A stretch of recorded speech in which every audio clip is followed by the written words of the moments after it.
Welcome back. My name is Shashi Gaurav from Neem training assets.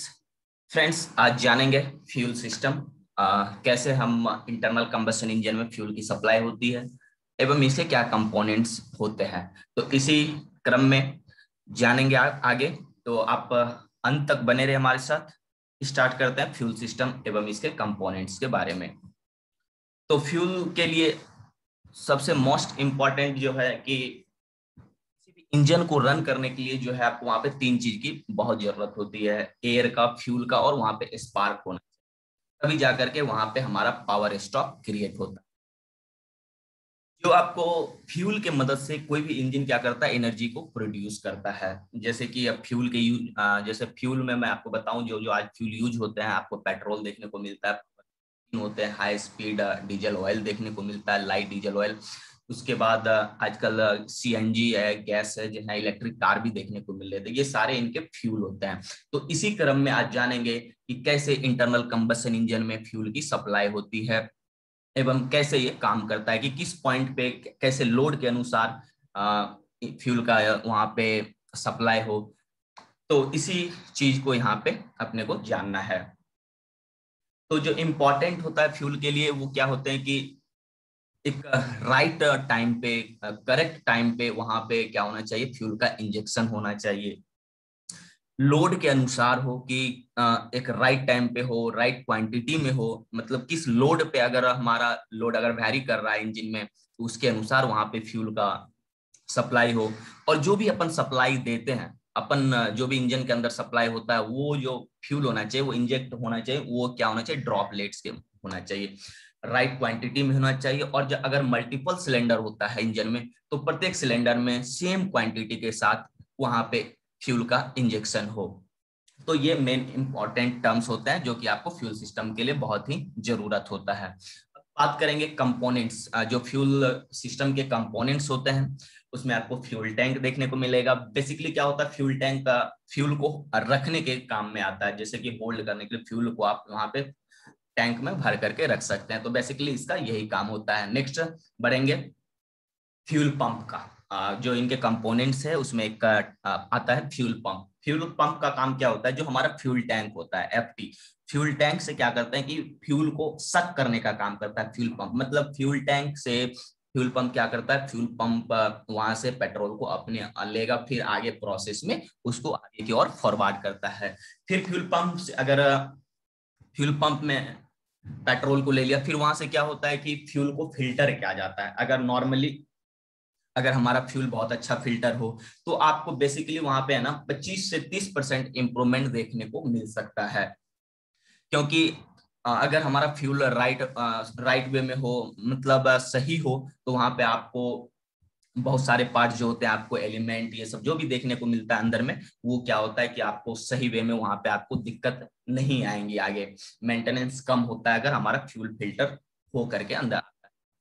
फिर carburettor और injector. Carburettor आप बहुत अच्छे से अवेयर होंगे, जो बाइकों में आप लोग बहुत बार देखे होंगे। कार्बोरेटर क्या करता था कि एयर फ्यूल का जो मिक्सचर होता है उसको प्रॉपर रेशियो में इंजन के अंदर इनलेट करवाने का, एज इट इज जो कार्बोरेटर का काम होता था, वो इंजेक्टर का भी काम होता है। इंजेक्टर क्या करता है, फ्यूल को छिड़कने का काम करता था किसी भी सिलेंडर में।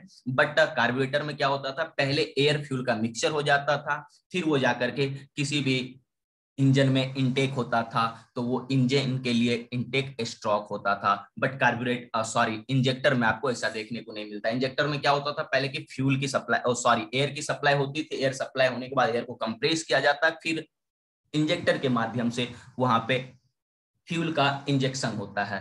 तो इस वजह से वहां पे हमारा पावर स्टॉक क्रिएट होता है। तो कार्बोरेटर इंजेक्टर के बेसिकली यही काम होते हैं। इंजन कंट्रोल यूनिट, एक इंपॉर्टेंट टर्म्स जो आता है हमारा ईसीयू, इंजन कंट्रोल यूनिट। अब जो है वहां पे कोई ऐसा मैनुअल वर्क तो होता नहीं इंजन के अंदर कि अपने से जो है वहां पे आपको फ्यूल को खोल देना है, कब पिस्टन में पावर स्टॉक लग रहा है। इस चीज को मेंटेन करने के लिए कि कौन वहां पे ऑपरेट करेगा, तो इसके लिए क्या हुआ, एक इलेक्ट्रॉनिक कंट्रोल यूनिट, जिसको इंजन कंट्रोल यूनिट भी कहते हैं, उस चीज को लगाया गया कि ये राइट टाइम पे, राइट क्वांटिटी में, राइट लोड के अनुसार वहां पे इंजन कंट्रोल यूनिट के द्वारा फ्यूल को सप्लाई किया जाता था, किया जाता है। फ्यूल लाइंस की बात करेंगे। फ्यूल लाइंस क्या होता है? फ्यूल लाइंस क्या होता है बेसिकली कि एक जगह से किसी दूसरे जगह फ्यूल को ट्रांसफर करने के लिए फ्यूल लाइंस की यूज की जाती है। तो ये हमारा बेसिकली था कि ये मुख्य कंपोनेंट्स थे जो फ्यूल सिस्टम में यूज होते हैं। जो आजकल फ्यूल सिस्टम्स हमारे आपको बाइक में, कार में आपको देखने को मिलेगा, बेसिकली वो जो मेजर टाइप्स है वो आपको 3 देखने को मिलते हैं। एक पहला फर्स्ट वन होता है क्या? CRDI, इसको common rail direct injection system कहते हैं। फिर होता है MPFI, multiple point fuel injection system. TDI, इसमें जो TDI होता है, जैसे मैं आपको यहाँ पे TDI दिखाऊं, ये सबसे पहले यूज हुआ था TDI। ये एज इट इज आपको कार्बोरेटर की तरह देखने को मिलता है, बट मैं यहाँ पे आपको एक एक करके विस्तार से बताऊंगा कि कैसे काम करता है CRDI, MPFI और TDI। बात करेंगे common rail direct injection system की। तो कॉमन रेल डायरेक्ट इंजेक्शन जो होता है ना, ये क्या होता है कि जहां पे आपको सिलेंडर है, उसमें एक लाइन के थ्रू क्या होता है, एक लाइन के थ्रू सारे प्रत्येक सिलेंडर में इंजन की प्रत्येक सिलेंडर में जो इंजन का प्रत्येक सिलेंडर होता है वहां पे फ्यूल का सप्लाई किया जाता है। अगर इससे क्या होता है कि अगर हम प्रॉपर तरीके से, जो कि ECU से कनेक्ट होता है, जिसको अपन इलेक्ट्रिकली कंट्रोल यूनिट कहते हैं, उससे कनेक्शन के बाद क्या होता है कि ये आप अगर CRDI कॉमन जो है हमारा यूज होता है, इससे आपको 25% तक का आपको वहां पे इंप्रूवमेंट देखने को मिलेगा, क्योंकि ये कंट्रोल करता है कि कब हमें फ्यूल की सप्लाई देनी है, कब हमें किस लोड के अनुसार देना है। तो ये चीज आपको कार्बोरेटर में देखने को नहीं मिलता। तो इसीलिए common rail direct injection system आया था। जैसे कि मैं आपको यहाँ पे एक डायग्राम की तरफ समझाऊं कि कैसे काम करता है। तो जैसे मैं यहाँ पे दिखा रहा हूँ आपको, ये फ्यूल टैंक हमारा, यहाँ से क्या होता है, फ्यूल की सप्लाई होती है फ्यूल फिल्टर में, फिर यहाँ से क्या जाता है फ्यूल को पंप में, फ्यूल पंप में जाने के बाद यहाँ से इसका क्या टेम्परेचर होना चाहिए, क्या प्रेशर पे जाना चाहिए, तो यहाँ पे कुछ वाल्व लगे हुए होते हैं कि ये कंट्रोल करता है टेम्परेचर को, प्रेशर को। फिर आप जैसा मैंने बताया था, एक पाइप के थ्रू जुड़ा हुआ होता है जो ये डिस्ट्रीब्यूशन पाइप कहता है, जिसको ये डिस्ट्रीब्यूशन पाइप कहता है। आप यहाँ से देख रहे होंगे जैसे मल्टीपल सिलेंडर है, 1 2 3 4, ये 4 सिलेंडर की इंजन है। तो 4 सिलेंडर इंजन में आप देख रहे होंगे एक कॉमन रेल जो है हमारा, एक डिस्ट्रीब्यूशन पाइप है, उसके थ्रू क्या हुआ है, 4 इंजेक्टर जुड़े हुए हैं, 4 इंजेक्टर प्रत्येक सिलेंडर में जुड़ा हुआ है। तो ये चीज क्या करता है कि ECU, अब सारा का कंट्रोल कहां से होता है, ये ECU इलेक्ट्रिक कंट्रोल यूनिट जो इससे कंट्रोल होता है। इलेक्ट्रिक कंट्रोल के वजह से यहाँ क्या होता है कि प्रत्येक सिलेंडर में आपको राइट टाइम पे राइट क्वांटिटी में, ये मोस्ट इंपॉर्टेंट होता है कि राइट टाइम पे राइट क्वांटिटी में और प्रत्येक सिलेंडर में सेम चीज होना चाहिए, तो जाकर के ये सारा जो कनेक्शन होता है ECU के माध्यम से होता है, तो यहाँ पे जाकर के आपको बेटर देखने को मिलता है। अगर बात करें एडवांटेज की, तो CRDI का एडवांटेज क्या है, अगर इस टेक्नोलॉजी को अपन अपनाते हैं किसी भी इंजन में या तो वहां पे आपको जो है ना 25% आपको ज्यादा टॉर्क देखने को मिलता है, जो कि आपको डायरेक्ट इंजेक्शन में ऐसा देखने को नहीं मिलता है। अगर आपको अच्छी पिकअप चाहिए, इंजन में वाइब्रेशन नहीं होती है, माइलेज आपका काफी अच्छा देखने को मिलता है और लोअर एमिशन रेट देखने को मिलता है, आपको फ्यूल की कंजप्शन भी कम होती है और इंजन की जो परफॉर्मेंस है वो काफी अच्छी होती है। बात करेंगे डिसएडवांटेज की, तो डिसएडवांटेज जो है ये काफी कॉस्टली हो जाती है, जो कि नॉर्मल इंजन के अपेक्षा इसमें आपको काफी कॉस्टली मिल जाती है। इसका जो है ना मेंटेनेंस भी काफी हाई हो जाता है और इनके जो पार्ट्स होते हैं वो भी काफी कॉस्टली जाते हैं। तो ये इनके कुछ डिसएडवांटेज है। सेकेंड वन जो हमारा है मल्टीपल पॉइंट इंजेक्शन सिस्टम, जो MPFI होता है, ये क्या करता है इंटरनल कंबशन इंजन में प्रत्येक इनटेक वाल्व में, प्रत्येक जो इनटेक का हमारा वाल्व होता है, जो इनटेक वाल्व को सिलेंडर के अंदर राइट टाइम पे राइट क्वांटिटी में प्रत्येक सिलेंडर में इनपुट कराना, ये चीज हमारा MPFI के थ्रू यहाँ पे हम देखते हैं। इससे क्या होता है, फ्यूल का प्रेशर जो रेगुलेट होता है, फ्यूल इंजेक्शन सिलेंडर, ये चीज आपको कंट्रोल होता है सारा कुछ ECU से।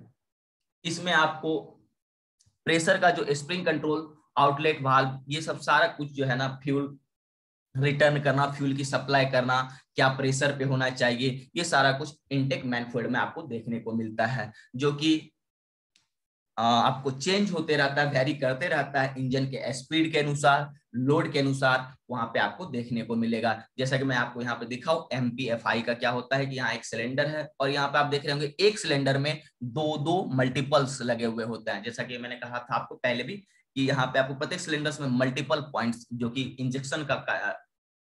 इंजेक्शन के लिए इंजेक्टर जो लगे हुए होता है, आपको मल्टीपल्स देखने को मिलेगा। जैसा मैं यहाँ पर दिखा, 1 2 3 4 सिलेंडर की गाड़ियां, और यहाँ पे आप देख रहे होंगे 4 2 6 2 8 8 इंजेक्टर लगे हुए हैं। तो ये मल्टीपल पॉइंट्स, इससे क्या होता है कि आपको लोड के अनुसार हाई स्पीड में आपको देखने को मिले। जैसे कि आपको अभी मैं एक बाइक की बात करूं, वहां पे आपको वीवीए टेक्नोलॉजी देखने को मिलता है, तो यही चीज वहां पे आपको देखने को मिलता है। जब एक हाइयर स्पीड पे अपन जाते हैं तो वहां पे आपको मल्टीपल पॉइंट से वहां पे फ्यूल का इंजेक्शन होने को देखने को मिलता है। इससे क्या होता है, वहां पे आपको टॉर्क में वृद्धि देखने को मिलेगी, आरपीएम बढ़ जाता है, एचपी बढ़ जाता है। इस तरीके से आपको वहां पे एडवांटेज देखने को मिलता है। वन जो हमारा है वो throttle body injection system. Throttle body injection system ये सबसे पहले कारों में यूज की गई थी। ये एज इट इज जो आपको कार्बोरेटर की तरफ वर्क करता है। जो कार्बोरेटर क्या करता था, एयर फ्यूल के मिक्सचर को इनलेट करवाता है इंजन में, सेम एज इट इज यहाँ भी आपको देखने को मिलेगा। ये उसका थोड़ा सा इंप्रूवमेंट वर्जन है।